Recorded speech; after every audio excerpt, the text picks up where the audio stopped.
Buenos días, bienvenidos al webinar Cómo crear reservorios de biodiversidad en jardinería municipal. Está dentro del programa de Viles en Flor Comunitat Valenciana que estamos llevando desde Esplant. Os agradecemos enormemente la asistencia. Y bueno, hoy contamos con la presencia de una auténtica especialista en el mundo de biodiversidad, que es Isabel Montávez. Ingeniero técnico agrícola, responsable del Departamento Medioambiental de Intersemillas y que, bueno, pues desde los años 90 lleva pues, ejerciendo esta profesión tan bonita que compartimos, especializada en el tema de biodiversidad, de erosión, y el tema de interacción entre los distintos componentes de los ecosistemas, dándole... No lo oigo, porque no se oye. A ver, un segundito, vamos desactivando audios. Por favor, desactivad los audios para que no nos... Por favor, desactivad los audios, así cuando esté Isabel presentando que no le cortemos tampoco el hilo. Y bueno, como venía diciendo, Isabel pues tiene una carrera profesional más que consolidada. Yo creo que en el sector la conocemos prácticamente todos por su extenso trabajo.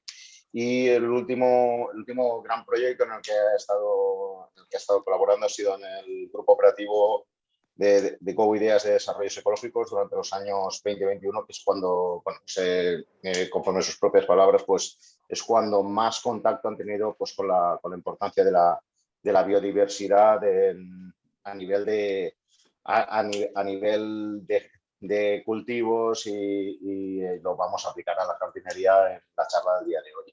Bueno, sin más dilación, Isabel, adelante, por favor, y nada, muchas gracias a todos por la asistencia.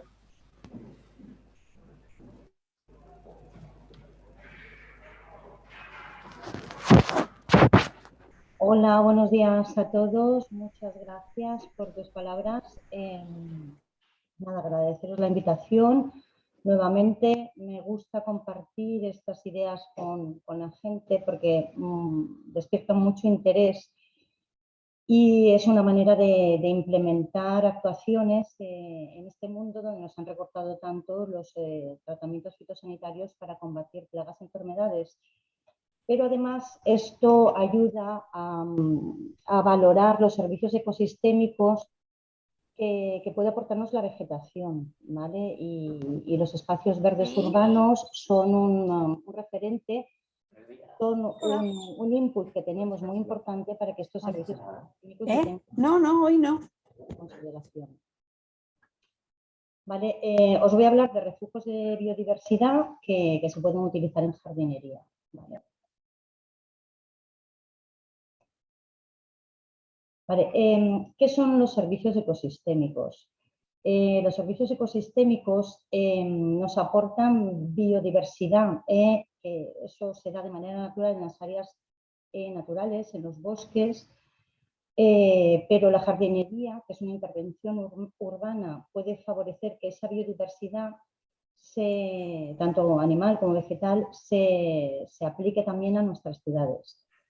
Las ciudades son un espacio fragmentado, robado a la naturaleza desde hace mucho tiempo y en el que perdemos el contacto y la importancia con ella. Entonces, bueno, la jardinería y el enfoque de los distintos espacios verdes urbanos es una manera de recuperar esa biodiversidad y de conservarla, ¿vale?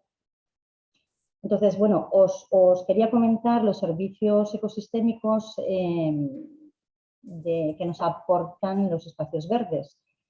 Estos servicios ecosistémicos hacen referencia a los procesos que mejoran y en algunos casos incluso hacen posible nuestra vida dentro del planeta. Básicamente son 4 muy importantes, hay más, pero de relevancia importante un poco para la vida humana y para la conservación de la biodiversidad.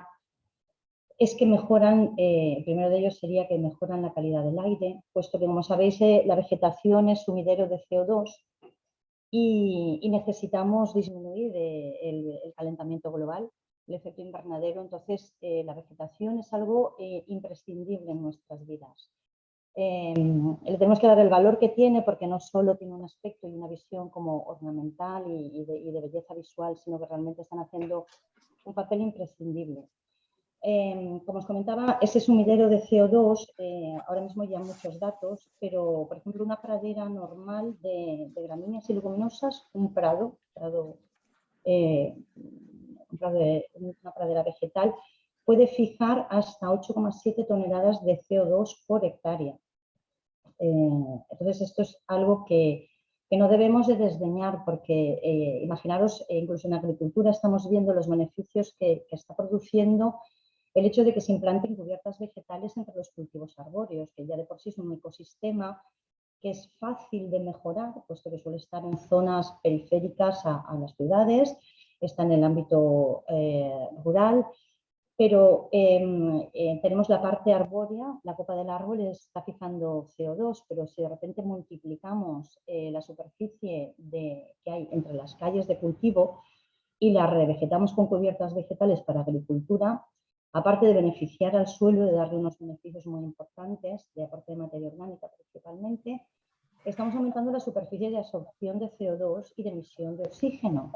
Entonces, bueno, esto ha sido estudiado por la página web que tenéis aquí, entre otras muchos estudios que hay, pero el de Compensafores, haciendo estas gráficas de absorción de CO2 por las distintas especies, ¿no? Y es curioso que el árbol que más carbono captura es nuestro pino carrasco, el Pinus alepensis, que está muy presente en el Levante español. Es decir, que no necesitamos acudir a herramientas que sean complicadas o complejas, sino utilizar la vegetación autóctona para ello es uno de los mejores, con ello obtendremos uno de los mejores resultados.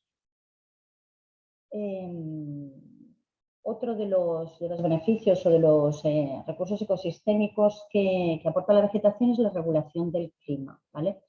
En espacios urbanos, el efecto denominado isla de calor lo conocemos todos, sobre todo lo sufrimos en verano, que es cuando la insolación calienta tanto el pavimento que realmente aumenta la temperatura de nuestras ciudades hasta el punto de que realmente nadie quiere quedarse en ellas durante los meses de verano. Pero esto no vamos bien por este camino. Tenemos que reconducir un poco el aspecto que le queremos dar a nuestras ciudades en cuanto a estos servicios ecosistémicos. Como comentaba antes, no solo estéticamente, sino de funciones que nos puede dar la vegetación. En el dibujo que tenéis aquí podéis ver que, por ejemplo, en la temperatura, la sombra que aportan los árboles puede bajar hasta 20 grados, disminuir 20 grados la temperatura. Por ejemplo, insolación, la repercusión de la insolación en el pavimento, si tenemos la sombra de un árbol, quedaría 30 grados. La temperatura de un césped quedaría 30 grados. Mientras que si no hay sombra, lo que es la temperatura del pavimento en su repercusión al sol subiría hasta 60 grados centígrados. Con lo cual, el calor que nos devuelve el pavimento en las épocas de verano es muy elevado, y una manera de disminuirlo claramente es sombreando esas superficies, ¿vale? Con vegetación hay un control de la radiación solar y la humedad ambiental, así que baje también la temperatura, ¿vale? Este sería otro de los servicios ecosistémicos. Se ha estudiado también en la ciudad de Barcelona.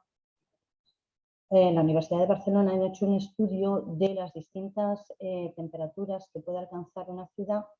Los picos están relacionados, los picos bajos, con las zonas donde hay más jardines, corredores verdes, jardines, parques, y es una manera clara de disminuir la temperatura de las ciudades, ¿vale? Otro de los servicios ecosistémicos importantísimos que produce la vegetación es el control de erosión y la fertilidad del suelo. Para ello tenemos que contar con praderas con cubiertas vegetales, ¿vale?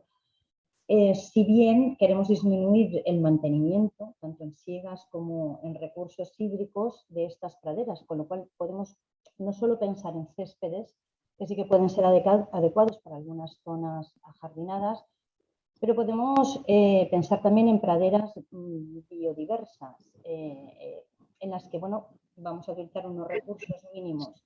Entonces tenemos que optimizar lo que la naturaleza nos aporta, los recursos que nos aporta la naturaleza, de manera que cuando sembraríamos, pues recomendamos sembrar, hacer la implantación de las cubiertas vegetales silvestres en el otoño, en el momento de máximas lluvias, ¿vale?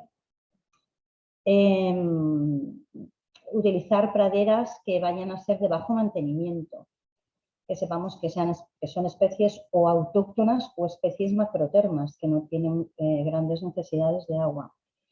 Y a ser posibles, después de hacer todo este esfuerzo, de hacerlo en la época adecuada, que fueran perennes o con una capacidad importante de autosiembra, para que tengamos siempre la cubierta vegetal en su máximo apogeo. ¿Qué ventajas nos aportan esas cubiertas vegetales? Si dejamos de verlas estéticamente como un césped que estamos segando continuamente, las cubiertas vegetales son como muy dinámicas. Hay momentos en los que estarán espectaculares, espigarán, harán flor, otros momentos estarán en parada vegetativa por el frío, pero sobre todo, ¿qué es lo que pasa con las cubiertas vegetales del suelo hacia abajo? Pues bueno, realmente estamos mejorando la capacidad de drenaje y de retención de agua y nutrientes de ese suelo. Estamos vivificándolo, estamos aportando, haciendo que la relación carbono-nitrógeno aumente, sea óptima para que el desarrollo de la vida microbiana que hay en el suelo sea activa, y eso es algo muy importante. Estamos en jardinería, sabéis que muchas veces nos tenemos que enfrentar a suelos que son tan fértiles como la mesa, la que tengo yo aquí, o la mesa que tenéis, ¿no? Son suelos compactos, son suelos carentes de materia orgánica y no hay biota, no hay vida microbiana. Claro, hacer cualquier actuación en un suelo así es muy complicado. Entonces, el incrementar la actividad de la vida biológica del suelo es imprescindible para que esos vegetales que viven, que vamos a implantar a posteriori, pues tengan una buena nutrición, una buena actividad de la vida microbiana. Además, podemos utilizar leguminosas que lo que hacen es fijar nitrógeno atmosférico a través de la simbiosis de las bacterias del género Rhizobium.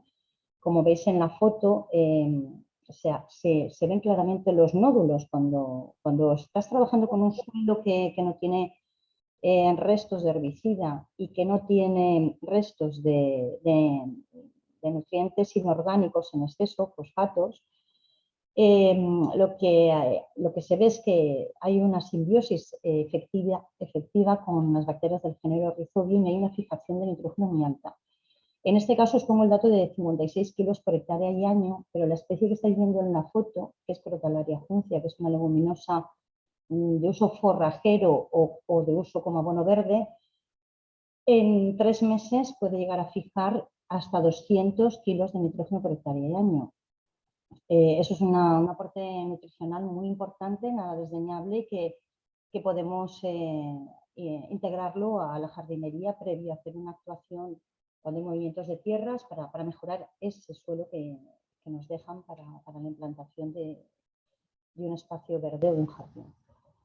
Además, la cubierta vegetal lo que nos aporta es un control de erosión, que en muchos sitios es importante o imprescindible, y también control de adventicias si quisiéramos hacer esa función. Una manera de luchar con esas adventicias es, o ha sido hasta ahora tradicionalmente, los herbicidas.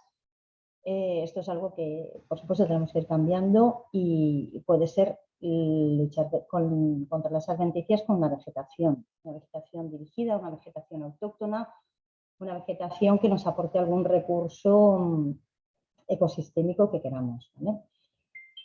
Como os comentaba... Isabel, disculpa, soy Eduardo. Una cosa. El audio va y viene. Si podrías, no sé, de alguna manera acercarte un poquito más al micro. Sí, o proyectar un poco más la voz. Es que tengo un tono bajo. Sí, gracias. Disculpa que te interrumpa. Y a los asistentes, por favor, aseguraos de tener el audio apagado. Yo voy silenciando, pero alguno que otro se me puede escapar en algún momento dado. Y eso también interfiere a la hora de la ponencia. Disculpa, Isabel. Continúa, por favor. Vale, vale. Si veis que hay algo que no habéis oído y queréis que lo repita luego, me lo comentáis, ¿vale? Si veis, lo dejamos para el final. Vale, pues os comentaba que el control de erosión con cubiertas vegetales, pues ya conocéis las distintas fórmulas de césped que hay en el mercado, que se puede utilizar también con especies macrotermas, incluso empezar a utilizar estas cubiertas vegetales con especies autóctonas, gramíneas y leguminosas. Si bien el mercado de las semillas, el que conozco bien, no está preparado aún para que todo el mundo pidiera o demandara especies autóctonas para el tema de zonas urbanas, se podría llegar a conseguir. Se podría llegar a conseguir si hay demanda, si hay organización y si hay interés. En cualquier caso, se puede aumentar la oferta de praderas autóctonas, ¿vale? Esto también se puede incrementar la biodiversidad poniendo flor en este tipo de praderas que tengan un aspecto algo más asilvestrado o más naturalizado en zonas urbanas o periurbanas.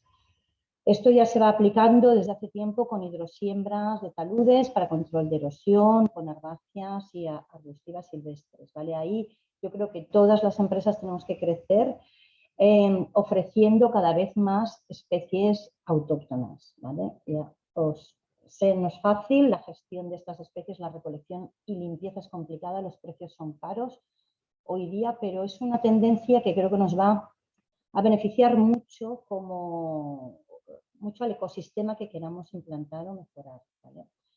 Entonces, apoyaríamos ese aumento de biodiversidad como en 4 pilares, ¿vale? Que serían las mezclas para revegetación, implementando siempre el uso de especies autóctonas. Nos tenemos que apoyar en las especies, en las gramíneas y leguminosas de origen forrajero, que son las que hay en cantidad para poder tener en el mercado, pero hemos de ir implementando especies autóctonas, gramíneas, leguminosas, arbustivas y herbáceas para este uso, porque son las que van a permanecer, ¿vale? Un control de erosión rápido lo hacemos con gramíneas y leguminosas y recuperar esos suelos o hacerlos algo más aptos para que luego haya una revegetación natural es fácil. Pero si ya de inicio metemos algunas especies autóctonas, siempre la restauración ambiental de esas zonas será más rápida. Otra manera son las cubiertas vegetales perennes, hasta ahora han sido los clásicos céspedes, pero podemos abrir el foco y utilizar especies también autóctonas.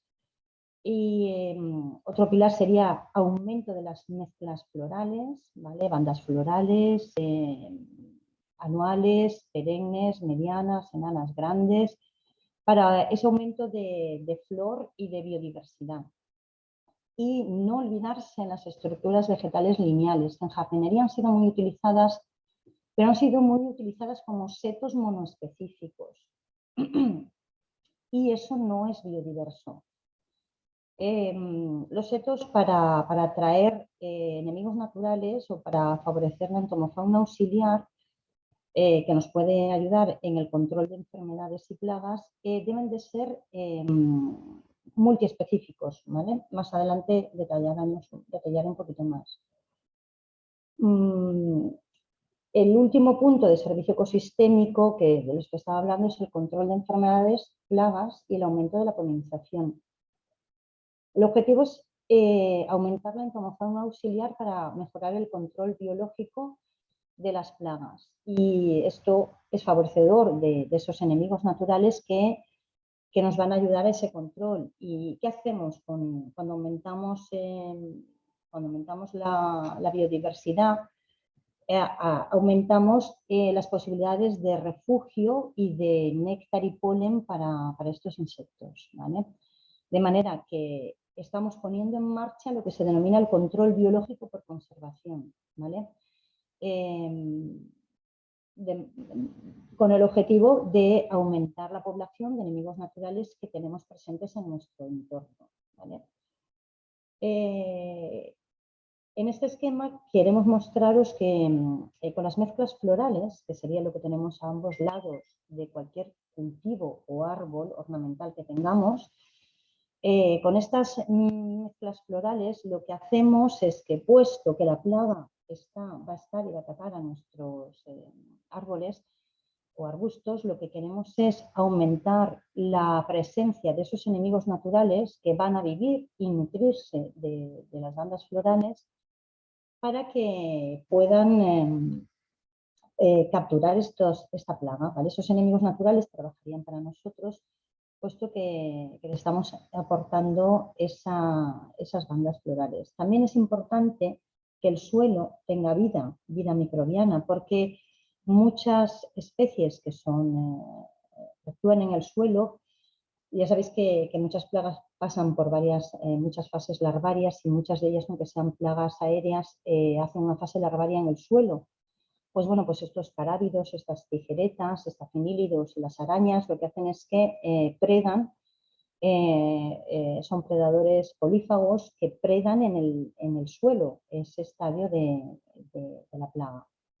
De manera que la diversificación con especies atractivas para estos enemigos naturales nos proporciona un mejor control biológico de las plagas. Y las bandas florales lo que hacen es que proveen de refugio a estos enemigos naturales. Podemos además hacer un control biológico aumentativo.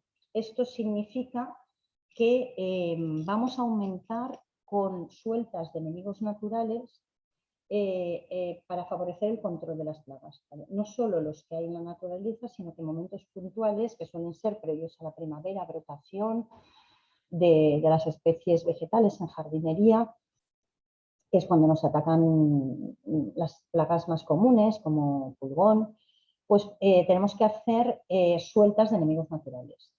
Esto se hace ya en agricultura, pero es una práctica perfectamente trasladable en la jardinería. Y por ello son cada vez más los espacios verdes urbanos que aplican estas técnicas, siendo más respetuosas con la naturaleza y la ciudadanía. Aquí tenéis algunas fotos que me ha cedido una empresa con la que colaboramos y con la que tuvimos un proyecto que acabamos recientemente, que es Agrobio, y el control biológico, pues por ejemplo en el Parque de San Nicolás Salmerón de Almería. Aquí veis actuaciones de suelta de enemigos naturales en Rosaleda, en jacarandas, sobre todo para combatir pulgón, para combatir trips también, y un poco lo que presentaros a estos enemigos naturales que colaboran bastante. Por ejemplo, en Rosaleda se utiliza la liberación de una avispilla que es parasitoide, que es el Aphidius, para combatir el pulgón, mientras que en otras zonas verdes se promueve la suelta de Orius para combatir trips y Nesidiocoris puesto que es un depredador polífago, se alimenta tanto de pulgón como de mosca blanca, huevos de lepidópteros y huevos de araña roja. La suelta de Aphidius en jacarandas para el control de pulgón. Esto lo debemos de hacer en el momento adecuado, pero claro, para ello es imprescindible, para que estos enemigos naturales que nosotros aportamos a estos jardines, para que se queden, se reproduzcan y se quieran alimentar, es imprescindible que tengamos reservorios de néctar y polen para ellos. ¿Vale? Con la práctica de implantación de bandas florales se estimula la biodiversidad del jardín, favoreciendo la aparición espontánea de otros insectos que son beneficiosos igualmente, que son más comunes, que todos estamos acostumbrados a verlos. Son insectos autóctonos como mariquitas y crisopas, muy recomendables para que mantengan ese nivel de plagas controlado. Es decir, intentamos crear espacios reservorios en jardines públicos para conseguir una mejora del paisaje vivo. Un lugar donde esta fauna auxiliar colabore a mantener este equilibrio natural que deseamos tener dentro de la jardinería. Os muestro esta foto también porque volviendo a hablar de las fases de los insectos, puesto que no todos somos entomólogos y cuesta bastante conocer esas distintas fases, pues bueno, sabéis que la predación, los adultos de mariquita predan mucho pulgón, pero la que más preda es la larva de mariquita. Y en la crisopa predan también las dos, en estado larvario y en estado adulto. O sea, no hemos de tener un poco, abrir el foco y pensar que cuando vemos estos estadios larvarios no debemos de eliminarlos porque son potenciales, tienen que llegar al estadio adulto para poder a su vez poner huevos y poder seguir reproduciéndose. Una manera que se está utilizando mucho en la agricultura es el intercropping floral, que consiste en poner al lado del cultivo principal, intercalar flores. Esto lo podemos extrapolar a la jardinería, podemos hacer este intercropping floral cerca de nuestros arbustos o nuestros árboles que tengan más tendencia a tener plagas, como por ejemplo, vuelvo a poner el ejemplo de la jacaranda, poner cerca de ellos flores para que estén un poco sincronizadas y que tengan una floración escalonada para tener siempre estos servicios ecosistémicos disponibles para los enemigos naturales, ¿vale? Es un coste económico muy bajo y podemos tener unos beneficios muy altos en el control de plagas. Otra manera es que a la vez que estamos produciendo planteles para nuestra jardinería, también podemos producir a la vez planteles de especies como Lobularia maritima y promover la suelta de sílfidos cuando plantamos en los alcorques o en las zonas cercanas a arbustos y árboles Lobularia marítima para el control de pulgón, ¿vale? Es decir, haríamos un plantel de un reservorio de enemigos naturales con una suelta de sílfidos, por ejemplo, que son grandes predadores de pulgón, para favorecer que esto ocurra. Si esto lo hacemos al inicio de la primavera, tendremos una buena predación de pulgón. Vale, otra mejora de espacios urbanos o periurbanos es utilizar mezclas florales. ¿Vale? Aquí hay una amplia gama, la gama es tan amplia que os he puesto unos ejemplos básicos porque realmente se puede llegar a conseguir muchos tipos de mezclas florales. Lo que pasa es que bueno, hay que estudiar épocas de siembra, tipo de suelo, climatología, el periodo que queremos tener de floración, basándose en criterios estéticos y en criterios también de infraestructuras ecológicas funcionales, que es de lo que estamos hablando. Es decir, no solo verlo, una especie no solo es interesante cuando está en flor, porque muchas veces cuando ha pasado el estadio de floración también ofrece servicios ecosistémicos importantes para los insectos. Entonces aquí tenemos bastantes posibilidades de elaborar mezclas de flores anuales, enanas, medianas perennes, mezclas florales para paisajismo, incluyendo autóctonas, incluyendo especies de floración menos autóctona, pero que tengan una floración sostenida. Y aquí tenéis dos ejemplos, por ejemplo, mezcla con flores anuales medianas en Valdebebas, Madrid, en una zona periurbana que se buscaba luchar contra las principales plagas del arbolado joven, y también actuaciones que se han hecho con viveros Stentrever de mezclas florales de zonas periurbanas en la Pobla de Valbona, en Valencia, ¿vale? Para recuperar un espacio de carril bici, de zona de paso. Otras actuaciones que se han hecho en la ciudad de Valencia, como sabéis, son los alcorques floridos. Si bien es complicado porque los alcorques, como os comentaba antes, se les aporta una tierra vegetal muy mala. Son alcorques pequeños, de pequeño tamaño. O sea, tenemos que tener en cuenta que ahí tiene que vegetar un árbol que va a tener un desarrollo en copa y en raíz importante, con lo cual sería ideal que pudiéramos mejorar ese suelo de los alcorques, ¿vale? Aportando algo de recebo, que no fuera un suelo tan compacto y que por lo tanto el desarrollo en la implantación de las cubiertas, de las bandas florales o de las mezclas florales fuera óptimo. Con esto hacemos muchos reservorios distribuidos por la ciudad para el control de plagas. Quisiera hacer hincapié en el manejo de estas mezclas florales porque es importante implantarlas en el momento adecuado que suele ser primavera o otoño, teniendo en cuenta que muchos alcorques tienen riego, lo que les hace falta es mejorar el suelo para que la implantación sea mejor.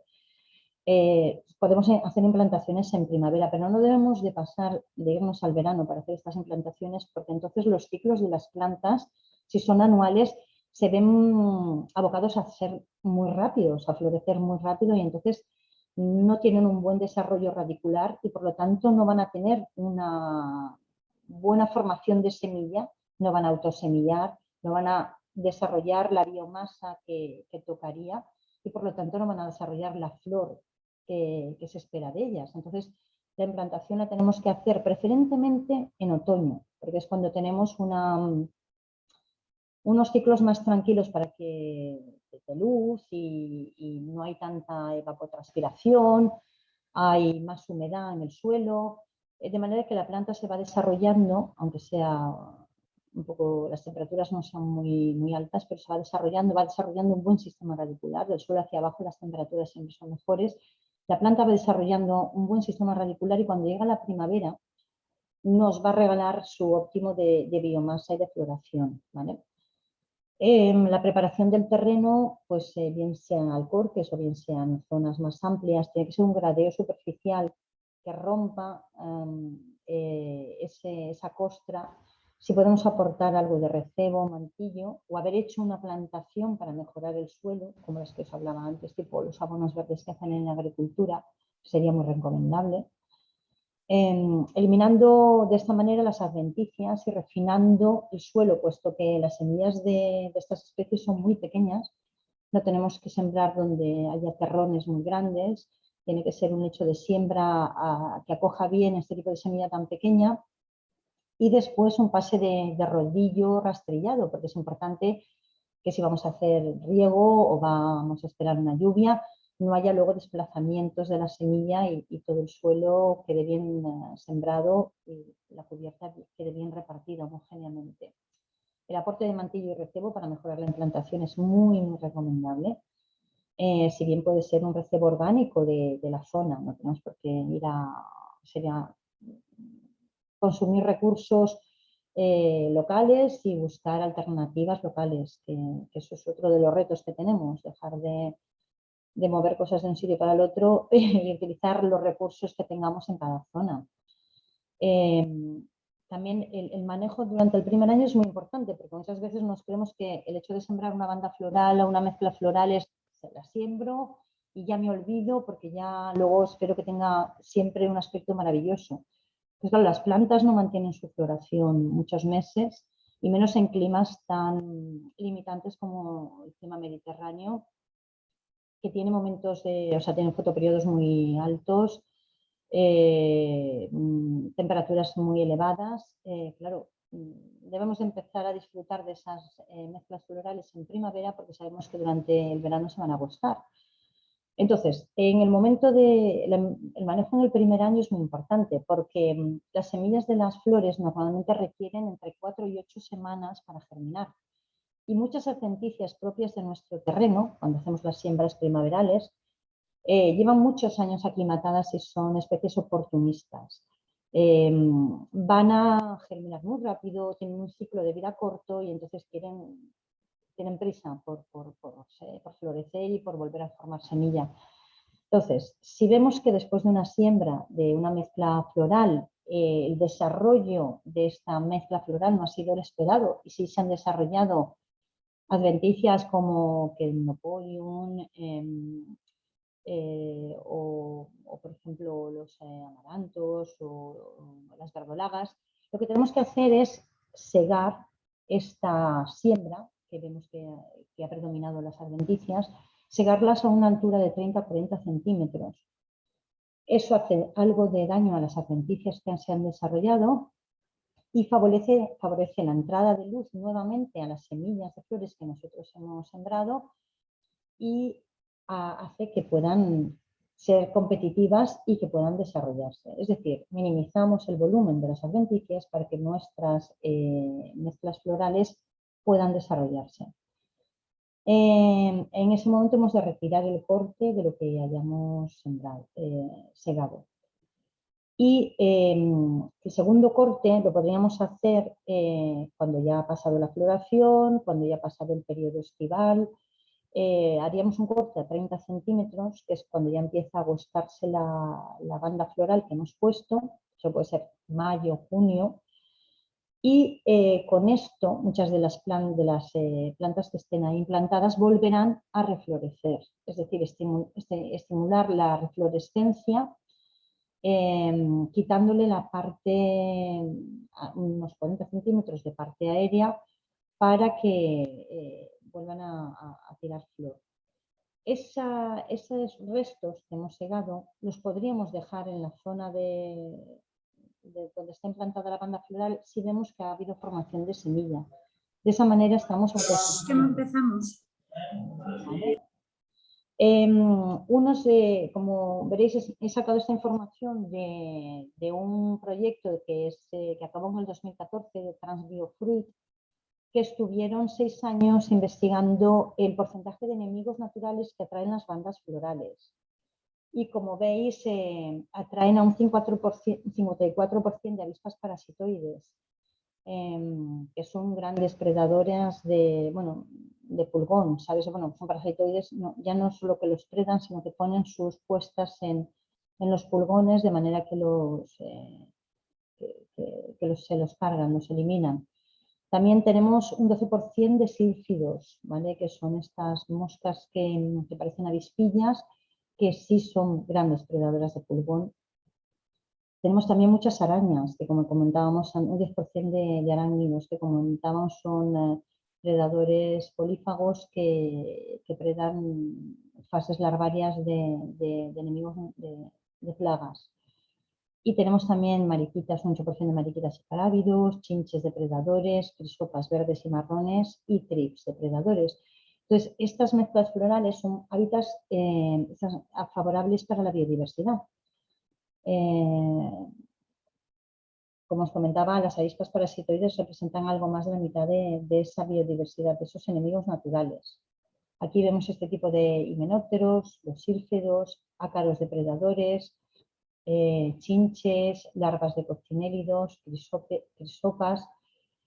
Y hay ya estudios de qué atrae cada una de las especies, ¿vale? Aquí os he puesto algunos ejemplos, no tienen por qué ser exactamente la borraja, pero es conveniente que haya una boracinácea, una o varias, compuestas. Caléndula es una de las que antes florece y tiene bastante atracción de enemigos naturales, tanto en como néctar y polen, sino por los restos que deja luego cuando forma semilla, hace un autosemillado muy potente. El cilantro, que es una especie, como todas las umbelíferas, no tienen, digamos, el néctar y polen muy disponible para los insectos. Además, su floración en umbela hace que sean atalayas perfectas para que los enemigos naturales oten donde está la próxima plaga para predar. El eneldo también es una umbelífera muy interesante. Luego, como especies más comunes, pero que son leguminosas, que tienen una floración bonita, pues la esparceta o pipirigallo, el trigo sarraceno, el Fagopirum esculentum, también es bastante reflorescente y tiene mucho néctar atractivo para enemigos naturales. Lobularia, por supuesto, es la reina de las especies por su floración. Tiene floración mantenida durante entre 8 y 10 meses al año. Es una especie anual, pero que se comporta como perenne porque autosemilla tanto y tan bien que al final está siempre en flor. Luego la mostaza blanca es una especie que también trae bastantes himenópteros, y la facelia son especies melíferas que tienen mucha carga de polen y es muy interesante para abejas de distintos tipos. Como sabéis, abejas no solo hay de un tipo, hay más de 250 tipos de abejas que se mueven por nuestros arbustos y nuestras flores. ¿Vale? Y para acabar quería daros unas indicaciones de los setos, ¿vale? Como estructuras lineales funcionales. Esto es lo que os comentaba antes, que los setos concebidos en jardinería hasta ahora han sido monoespecíficos, y esto es estético, pero si queremos atraer la fauna auxiliar debemos de darle muchas más posibilidades de refugio de néctar y polen. Es decir, cuanta más variación tenemos, más biodiversidad generamos y a más biodiversidad traemos. ¿Por qué? Porque queremos tener floración la mayor parte del año. Si bien es imposible tenerla los 12 meses al año, pero si podemos tenerla 8 meses al año, pues bienvenida sea. Y esto desde luego no se hace con un seto muy específico que florece pues, de febrero a abril y ya no hay más flor, sino en el proyecto de Go Ideas trabajamos con unas investigadoras de Fundación Cajamar y del IFAPA, una bióloga y una entomóloga, que defendían claramente por los estudios que habían hecho que debería de haber un mínimo de 5 especies arbustivas, subarbustivas o arbóreas y tapizantes diferentes para optimizar la regulación natural de las plagas, ¿vale? Entonces hemos hecho una recopilación de especies recomendables para estos setos vegetales. Luego os pongo el enlace de todo esto y una página web que luego acabaron estas investigadoras y que es muy interesante. La aplicación se ha basado para la agricultura, pero es muy válida para jardinería también. Entonces, nos quedamos con que los setos tienen que ser multiespecíficos, que no sean reservorios de virus ni de bacterias, a ser posible. Con el tema de la silo ya sabemos que es importante que no haya especies que sean reservorios de bacterias también. Y que debe de proveer de recursos como néctar y polen durante la mayor parte del año. Por eso, la combinación de especies que tengan una floración escalonada y a lo largo del tiempo es muy interesante. Digamos, el perfil de un seto biodiverso sería una parte, dependiendo del ancho que tengamos para implantar ese seto, claro, pero debería ser una parte de especies tapizantes, una parte de especies subarbustivas, una parte de especies arbustivas y, si tuviéramos suficiente espacio, una parte de especies arbóreas. Eso sería ya como un corredor verde. La idea es el aumento de la biodiversidad y generar distintos tipos de volúmenes para ser refugio también, refugio físico de esta fauna auxiliar. Entonces, en función del espacio que tengamos, implantaríamos, si tenemos un espacio pequeño entre 1 metro y 1,50 m, implantaríamos especies arbustivas no superiores a 40 centímetros, o sea, serían plantas rastreras, con un marco de plantación pequeño, dos plantas por metro cuadrado, porque lo que queremos es que tengan un desarrollo óptimo. Si tuviéramos entre 1,5 metros y 3 metros, lo que haríamos sería un seto bordura subarbustivo, es decir, pues llegar a alturas de hasta 1 metro, y el 50% serían de las especies tapizantes y el otro 50% de especies subarbustivas. Las subarbustivas, por ejemplo, tenemos muy buenos recursos o ejemplos en las aromáticas. Lavandas de los distintos tipos, romeros y tomillos, salvias, con una floración escalonada en el tiempo, desde una salvia que empieza a florecer en enero o febrero a una Santolina chamaciparisus que mantiene su floración hasta junio-julio. Entonces, si tenemos más espacio, entre 3 y 4 metros, pues haríamos un seto bordura arbustivo con alturas de hasta 2 metros y ahí combinaríamos 25 de tapizantes, 50 de subarbustivas y 25 de arbustivas. Si tenemos más espacio, pues podríamos llegar a un corredor ecológico con más de 4 metros, con especies de esporte arbóreo que pudieran alcanzar 4 metros de altura. No es necesario que sean árboles muy grandes, pero que sí que tengan un buen desarrollo, poniendo 25, o sea, poniendo a partes iguales el 25% de plantas de cada tipo, tapizantes o arbustivas y arbóreas. Y dentro de cada tipo un mínimo de 5 especies distintas. Con esto os podéis imaginar la cantidad de biodiversidad que se genera de distintas especies con distintas alturas, distintos momentos de floración y distintas atracciones de distintos enemigos naturales. El establecimiento siempre recomendamos que sea en otoño, en nuestra latitud es lo mejor, menos recursos, o en mayo si tenemos la posibilidad de aportar riego o apoyar con riego. Para evitar escargas se puede poner plásticos biodegradables, mulch o plásticos que luego se puedan retirar o dejar.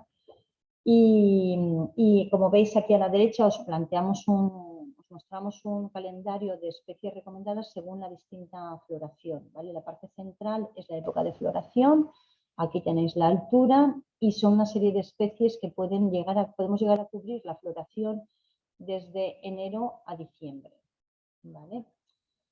Que es lo que se intenta. Luego hay zonas puntuales donde realmente, pues igual, si no llegamos a tener flor mantenida durante 12 meses, pero podemos tenerla 8 meses, pues es interesante. Con lo cual, no quería dejar de comentaros que la manera de... Lo que se ha demostrado por ahora es que para que no sean reservorios de virus o reservorios de bacterias, las plantas cuanto más autóctonas sean, mejor, porque están aclimatadas a la zona, porque van a tener un buen desarrollo y porque tienen resistencias, que han desarrollado resistencias durante todos los años que han estado evolucionando a esos virus, a esas enfermedades y a esas bacterias. Entonces siempre recomendamos especies que estén en nuestro entorno cercano, ¿vale? Sería lo deseable. Si bien en los jardines también puede haber especies que sean alóctonas porque nos gustan por el aspecto ornamental que tienen, pero esta charla se centra en esos recursos ecosistémicos que nos dan nuestras especies. Y creo que aquí sí que es imprescindible que vayamos y acudamos a ellas, ¿vale?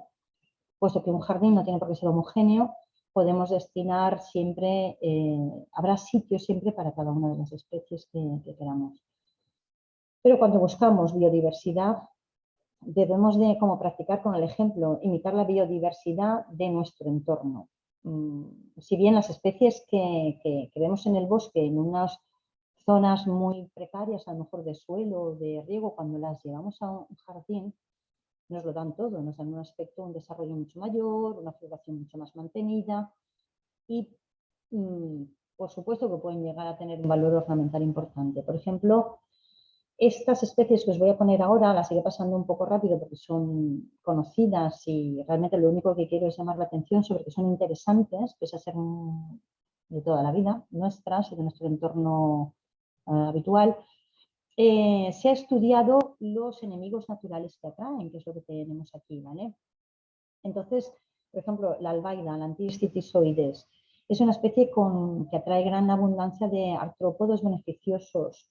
Se han descrito la presencia de arañas cazadoras y tejedoras, de Erectocereus, de Ceranisus, de Nesidiocoris, para el control de la fruta es muy interesante, así como estimus y otros predadores parasitoides, ¿vale? Ojo que esto es un estimus y no un cotonet, ¿vale? Este es el estado adulto y este es el estado en fase de larva. Tenemos que tener cuidado, tenemos que desarrollar un poco ese conocimiento y esa precaución de no eliminarlos, ¿vale? Otra especie muy interesante sería la Astericus maritimum, la margarita de playa, o el Lycium spartium. Estamos trayendo especies gramíneas, paisajistas de zonas tropicales porque tienen un aspecto bellísimo. Pues bueno, nosotros tenemos también especies de gramíneas que tienen un aspecto muy bello, muy paisajístico, si las ponemos en el sitio adecuado, ¿vale? Son especies que florecen un largo periodo de tiempo y que atraen una entomofauna beneficiosa muy importante. ¿Vale? El hinojo de mar, el Cryptum maritimum, también es una especie que florece durante un periodo bastante prolongado de tiempo, que cuando le das un buen suelo, crece en zonas límites, en acantilados, pero cuando le damos un buen suelo nos sorprende el desarrollo tan bonito que tiene y tan espectacular, y atrae también a artrópodos beneficiosos como arañas cazadoras y tejedoras, Eretmocerus, Stimus, Nesidiocoris y otros míridos, así como crisopas y predadores de pulgones y parasitoides en general. La bocha blanca, Dorinium pentaphylium, esta es una especie mediterránea fijadora de nitrógeno atmosférico, puesto que es leguminosa, con lo cual nos facilita y nos mejora la calidad del suelo, y también es huésped de un pulgón específico que atrae parasitoides de pulgones, es decir, funcionaría como planta trampa, digamos, hay pulgones específicos, igual que pasa con la delfa, el Apis neri, atraen un pulgón que solo ataca a esa especie. Entonces ya lo tenemos ahí, atraeremos enseguida predadores de pulgones que nos pueden, que se podrán alimentar de los pulgones que tengamos en otras plantas. ¿Vale? También es hospedadora de enemigos naturales de Franquiniella, que es el trip más dañino dentro del tema de la producción de flor. Aquí tenéis a Lobularia maritima en 2 colores, morado y blanco. Es una especie tapizante que puede florecer entre 8 y 10 meses al año, como ya os había comentado, y es un favorecedor de la presencia de sílfidos. ¿Vale? También tenemos lo que os había comentado de la delfa, el lentisco, ¿vale? Que también atrae muchos colcinélidos y larvas de neurópteros. La coscoja, que es especie refugio de numerosas especies, atrae huéspedes, principalmente un huésped de ácaros fitoseidos, que son predadores de araña roja. Y también el espino negro, el Rhamnus licioides, pues atrae arañas cazadoras, inesidiocóridos, míridos, grandes predadores de pulgones. ¿Vale? Retama spherocarpa, Retama monosperma, Rosmarinus officinalis. Aquí, por ejemplo, en el romero tenéis, atrae abundancia de artrópodos beneficiosos, principalmente esta mosca, Foridae, que es una mosca parasitoide de hormigas, y Ceranisus, Tepidominos y Orius para el tema de predación de trips. La uña de gato, el sedum seriforme, se desarrolla en suelos muy pobres. También cuando tengamos suelos muy pobres que no podamos aportar como materia orgánica, tal, nos hemos de ir a especies mediterráneas que sepamos que crecen en esos suelos, ¿no? Como la uña de gato, la estepa tenacísima, especies aromáticas, saturejas, tomillos, varios tipos de tomillos que tienen floraciones distintas, diversas en diversas épocas del año.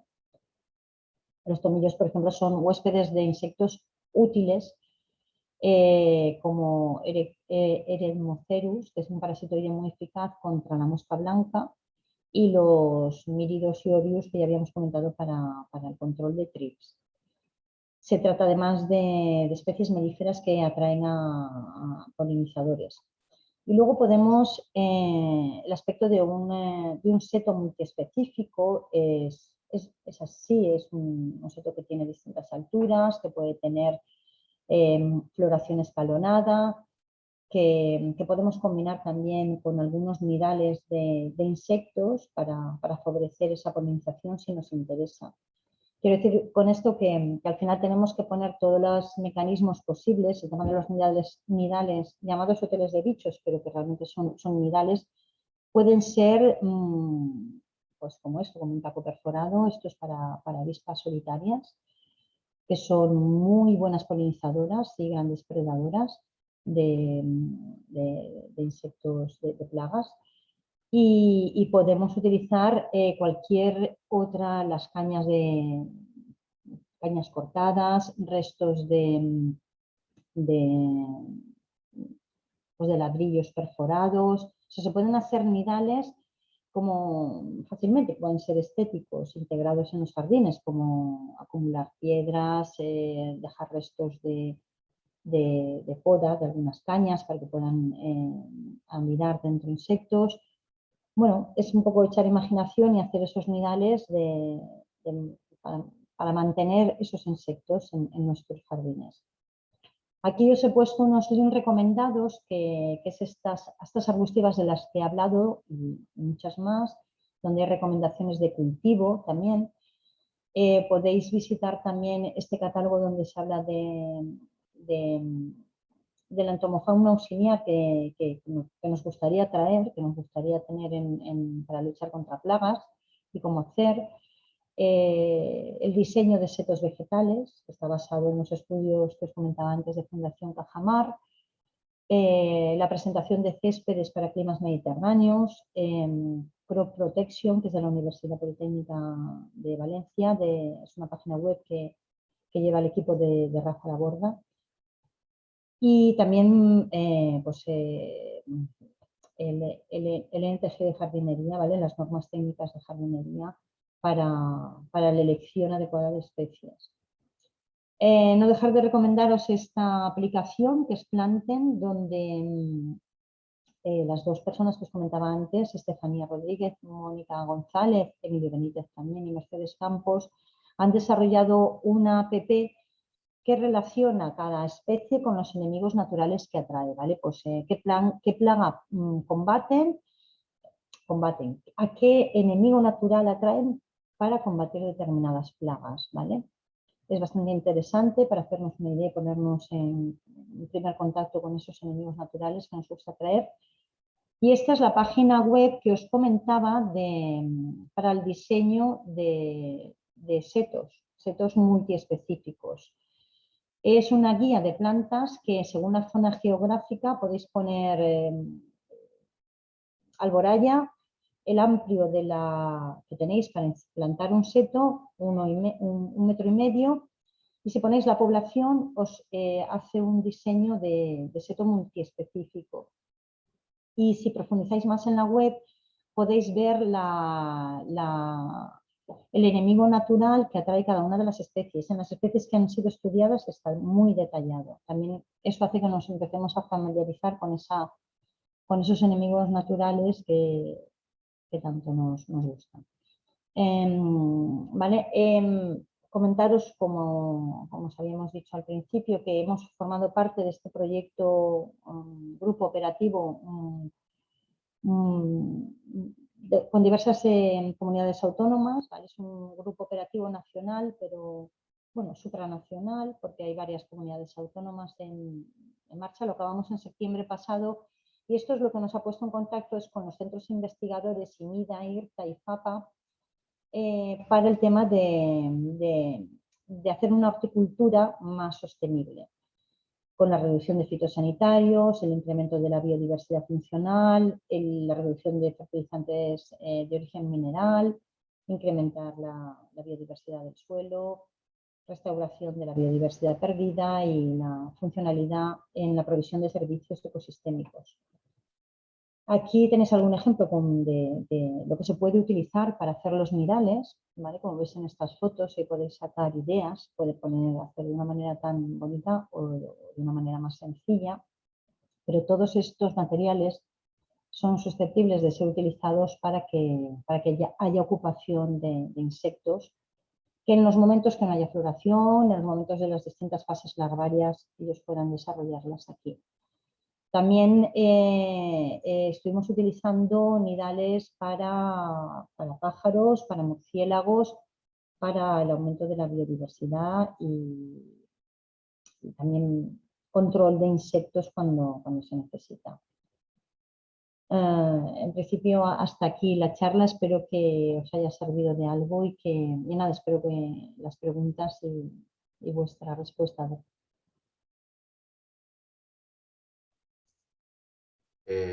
Bueno, pues Isabel, muchísimas gracias. ¿Dejas de compartir pantalla? Sí, bueno, sí o lo quito, ¿verdad? Vale. Sí, perfecto, gracias.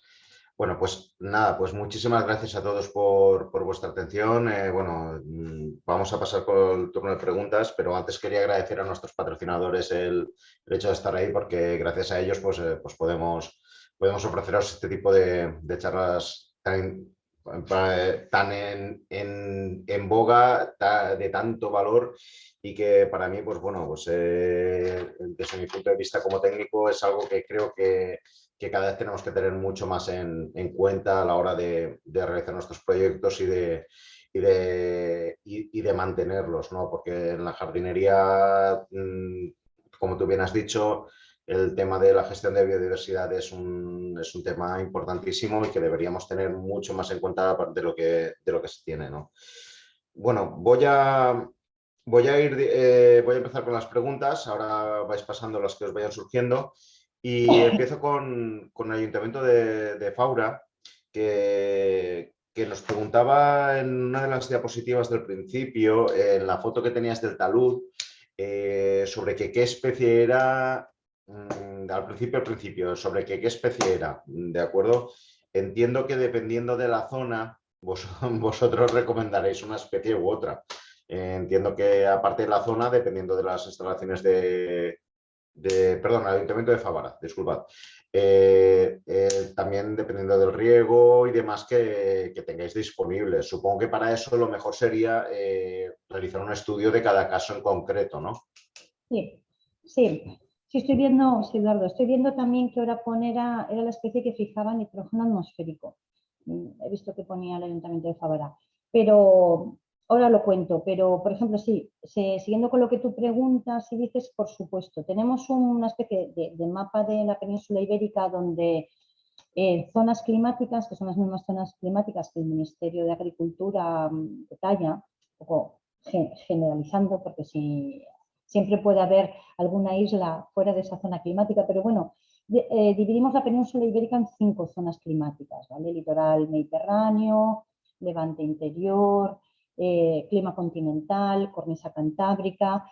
Entonces, en función de estas zonas climáticas, que sobre todo para el tema de la restauración ambiental, tal como se concibe hasta ahora, que es hacerlo de una manera rápida, fácil, cuando se deja un talud, una carretera, una actuación de mina a cielo abierto, es decir, cualquier actuación de restauración medioambiental, lo que se quiere es sujetar rápido el suelo antes de que vengan las próximas lluvias y se genere una erosión. Como además estamos en un periodo de procesos erosivos tan acentuados, lluvias torrenciales, incluso en zonas atlánticas ya, o sea, vamos un poquito a la carrera, tenemos que coger el paso a esa desertificación que se nos acerca.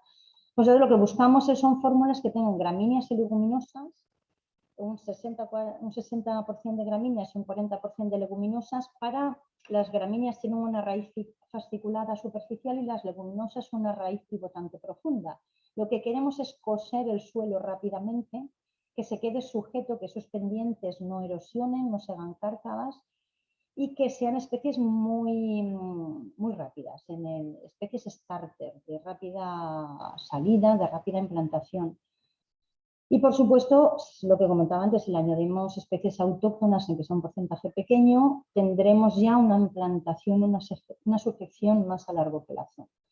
En mi experiencia, que en ese sentido es ya larga, aunque solo pusiéramos gramíneas y leguminosas forrajeras convencionales, lo que hacemos es un nicho de crecimiento vegetal para que las especies, la dispersión natural de semillas autóctonas llegue a colonizar esos taludes y se produzca la naturalización de esos espacios. Lo que no podemos dejarlos es desnudos, porque entonces tendríamos una erosión muy grande e incontrolable. Y lo que creo que se refería al Ayuntamiento de Favara, sino que luego me lo corrija, es esa foto con la nodulación de Rhizobium. Es una especie que es Crotalaria juncea. Eso es un abono verde, eso no es una especie autóctona. Pero es una especie que tiene un crecimiento muy rápido, en unas 6 semanas o 7, desde siembra primaveral o estival, con calor. Y en 6-7 semanas desarrolla una biomasa muy grande y una gran fijación de nitrógeno atmosférico, hasta 200 kilos por hectárea. Vale. Es una especie que se podría poner en un terreno que nos lo dejan sin nada de materia orgánica y con muy poco contenido nutricional, pues podríamos sembrar esto, luego incorporarlo y lo transformaríamos en un suelo apto para ya ser utilizado en jardinería.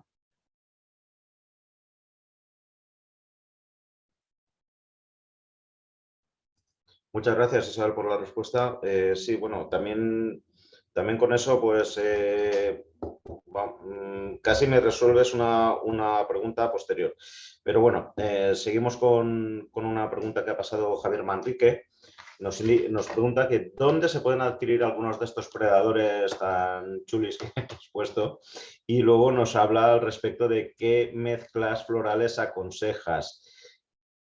Adelante, Isabel, por favor.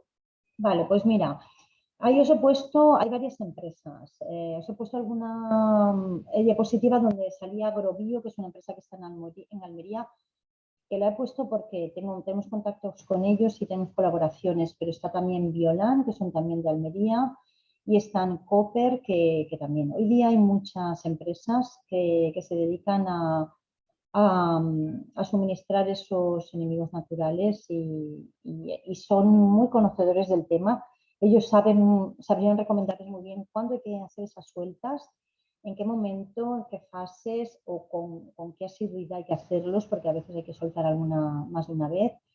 Pero claro, todo eso que se pueda hacer, si no tenemos ya esa biodiversidad implantada, haría que liberáramos, hiciéramos las sueltas de esos enemigos naturales y lo que queremos es que se queden allí, que se queden y se reproduzcan, hacerles un hábitat confortable para que no se tengan que migrar a otras zonas.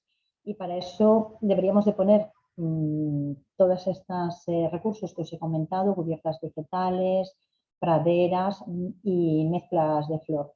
Las mezclas de flor, pues eso, no hay una sola que... Bueno, tenemos varias que son como todoterreno, aplicables a cualquier sitio, que son las mezclas de flor anuales, enanas y medianas, o las mezclas de flor medianas perennes. ¿Vale? Con esto cubres en altura, en biomasa y en ciclo anual o perenne casi todas las necesidades que puedan tener los insectos.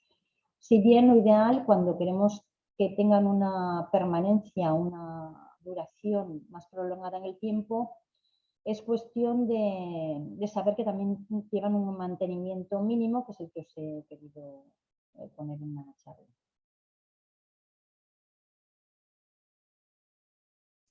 Gracias por la aclaración, Isabel. Miguel Ángel Piñera nos preguntaba si se puede visualizar más tarde, como bien ha contestado nuestra compañera Rosa por chat. Sí, lo subiremos al canal. Aprovecho para decir que, por favor, los que no estéis suscribiros al canal de YouTube de Viles en Flor. Ahí os iremos anunciando las próximas actividades, ahora luego os comentaré. Y también nos comentaba Miguel Ángel que, bueno, pues te pedía consejo al respecto del suelo de jardines, pues eso, con relleno de obra, que tiene la fertilidad de la mesa que comentabas tú, y que cómo podemos recuperarlos. A ver, cómo atacamos ese enemigo que nos encontramos tantas veces en relleno de obra, ¿no? Sí, pues yo creo que hay unas normas técnicas de jardinería para esto y también hay una normativa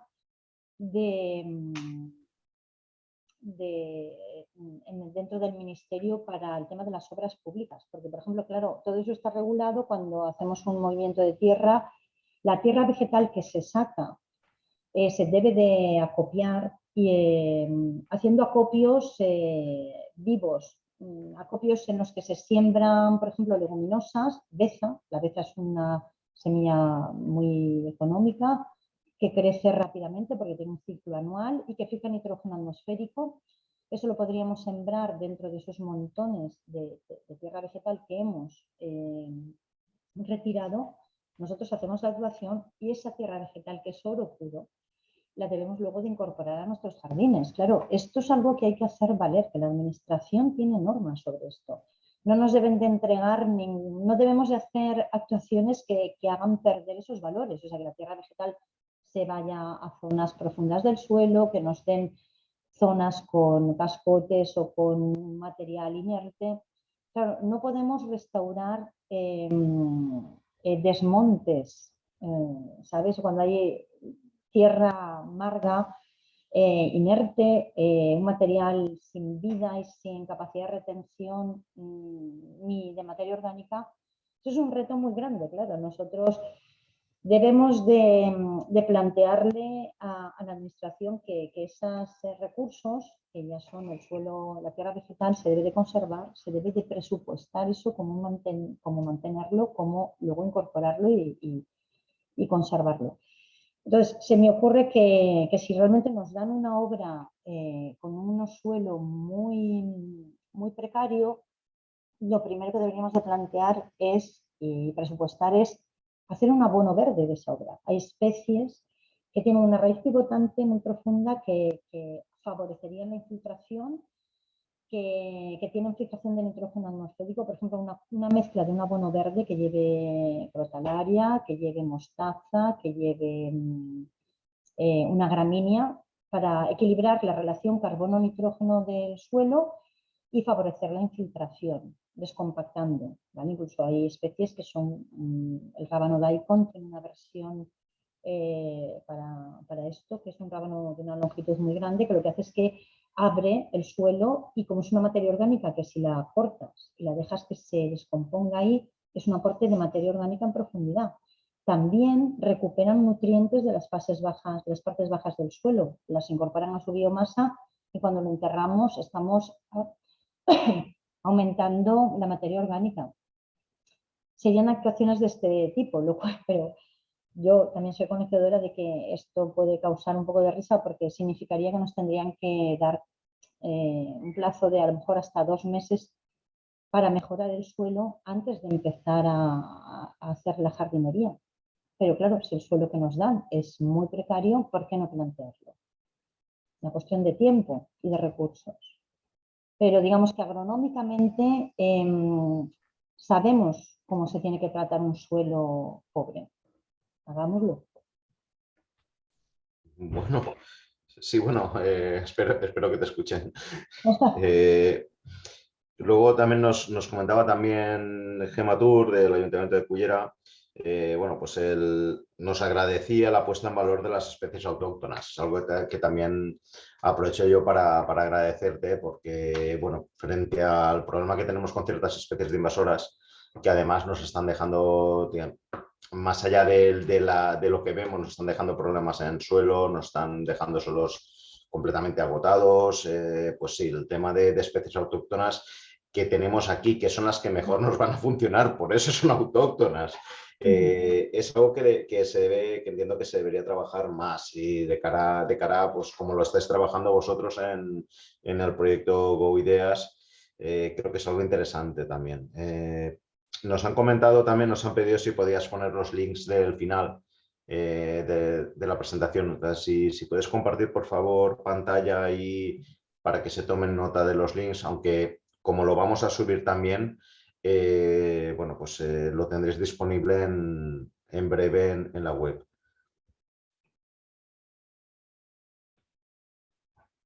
Vale, los links son estos, vale, que son, estos 4 son de la página web de Intersemillas. Hay que ir a PDFs y mirar los que os interesan porque hay más, claro, pero yo os he destacado aquí los que podrían ser interesantes. Estas son una serie de actuaciones cropprotection.es de la Universidad Politécnica, el equipo de Rafa Laborda, que debemos de seguir su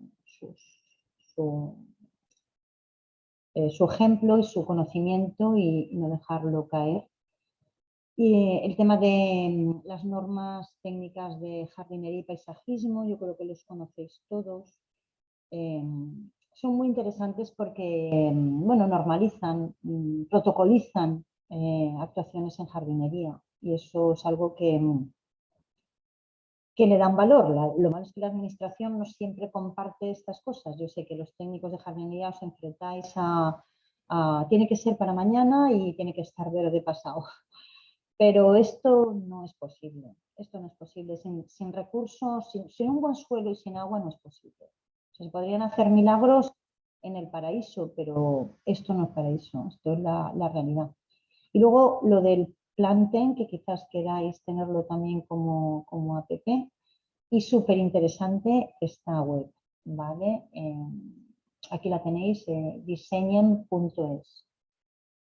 Planten y diseñen acaban igual porque acaban en enemigos naturales, ¿vale? Una manera de recordarlo porque si no suena un poco raro, pero el en final es porque diseño de setos para enemigos naturales y planten son como plantas de enemigos naturales, ¿vale? Para que lo recordéis. Y ahí lo tenéis. Ok, pues Isabel, como esto ya lo tienen visto, si quieres quitamos la pantalla completa, compartir pantalla y así, bueno, os despedimos despedimos el acto. Llevamos 1 hora y cuarto. Si alguien tiene alguna pregunta, alguna cuestión, este es el momento.